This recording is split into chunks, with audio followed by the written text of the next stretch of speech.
മാഹി ഉൾപ്പെടെ പുതുച്ചേരി സംസ്ഥാനത്തെ തദ്ദേശ സ്ഥാപനങ്ങളിലേക്കുള്ള തിരഞ്ഞെടുപ്പ് ഉടൻ നടത്തണമെന്നതുൾപ്പെടെ ആവശ്യങ്ങൾ ഉന്നയിച്ച Mahe joint forum of residents association ശക്തമായ പ്രക്ഷോഭത്തിലേക്ക്. ഇതിന്റെ മുന്നോടിയായി ഡിസംബർ 9 രാവിലെ 10 മണിക്ക് സിവിൽ സ്റ്റേഷന് മുന്നിൽ ബഹുജന ധർണ സംഘടിപ്പിക്കുമെന്ന് ഭാരവാഹികൾ വാർത്താ സമ്മേളനത്തിൽ അറിയിച്ചു.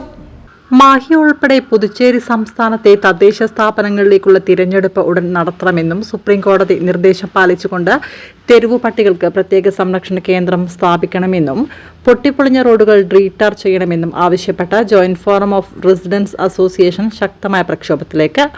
ഇതിന്റെ മുന്നോടിയായി ഡിസംബർ 9 രാവിലെ 10 മണിക്ക് സിവിൽ സ്റ്റേഷന് മുൻപിൽ ബഹുജന ധർണ നടത്തും. ഷാജി പിണക്കാട്ട്, പി.വി. ചന്ദ്രദാസ്, സഹദേവൻ അച്ചമ്പത്ത്, ടി.സി. യാദ്, കെ. സുജിത് കുമാർ, ഷിനോജ് രാമചന്ദ്രൻ, സി.കെ. പത്മനാഭൻ മാസ്റ്റർ എന്നിവർ വാർത്താ സമ്മേളനത്തിൽ സംബന്ധിച്ചു. ഡിസംബർ 9 നമ്മളൊരു സമരമുഖത്തേക്ക് നീങ്ങുകയാണ്.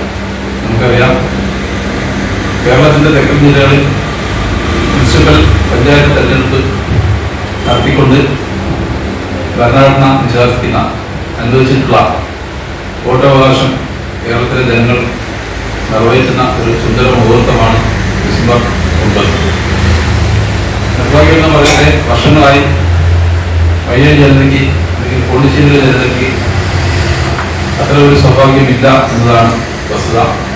വർഷങ്ങളായി പോണ്ടിച്ചേരിയിലോ മാഹിയിലോ പഞ്ചായത്ത് മുനിസിപ്പൽ തെരഞ്ഞെടുപ്പ് നടക്കുന്നില്ല.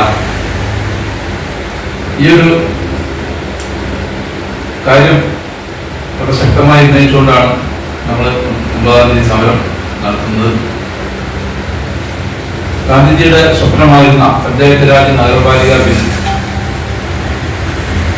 ഇന്ത്യയിൽ 1990-കളിൽ നടപ്പിലാക്കി വളരെ വിജയപ്രദമായി ഇന്ന് സെൻട്രൽ ഗവൺമെന്റിന്റെ വലിയ ഫണ്ട് അനുവദിച്ചുകൊണ്ട് കേരളത്തിലും മറ്റു സംസ്ഥാനങ്ങളിലും ഇന്ത്യയിലെ എല്ലാ സംസ്ഥാനങ്ങളിലും വികസന പ്രവർത്തനങ്ങൾ നടക്കുന്ന സാഹചര്യത്തിൽ മയ്യഴിക്ക് മാത്രം മുനിസിപ്പൽ കൗൺസിൽ ഇല്ല എന്നതിന്റെ പേരിൽ കഴിഞ്ഞ 15 വർഷമായിട്ട്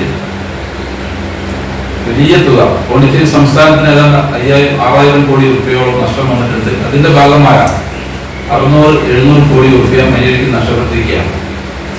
ഇത് ഇവിടുത്തെ വികസന പ്രവർത്തനങ്ങൾ ധാരാളം മതിയാവും. പക്ഷേ ഈ ഫണ്ടില്ലാത്തത് കൊണ്ട് തന്നെ മയ്യഴിയിലുള്ള എല്ലാ വികസന പ്രവർത്തനങ്ങളും നിലച്ചിരിക്കുകയാണ്. അതുകൊണ്ട് തന്നെ സർക്കാർ സാമ്പത്തിക സ്രോതസ്സിന് വേണ്ടി മറ്റ് മേഖലകളിൽ നിന്നുള്ള ജനങ്ങളിൽ നിന്ന് വളരെയധികം നികുതി വിളിച്ചുകൊണ്ടിരിക്കുകയാണ്. ഇലക്ട്രിസിറ്റി ബില്ലായിക്കോട്ടെ, വാട്ടർ ബില്ലായിക്കോട്ടെ, കെട്ടിട നികുതി ആയിക്കോട്ടെ, യൂസർ ഫീ ആയിക്കോട്ടെ, എല്ലാ മേഖലയിലും ജനങ്ങളുടെ മേൽ വൻ നികുതികൾ ചുമത്തിക്കൊണ്ട് സർക്കാർ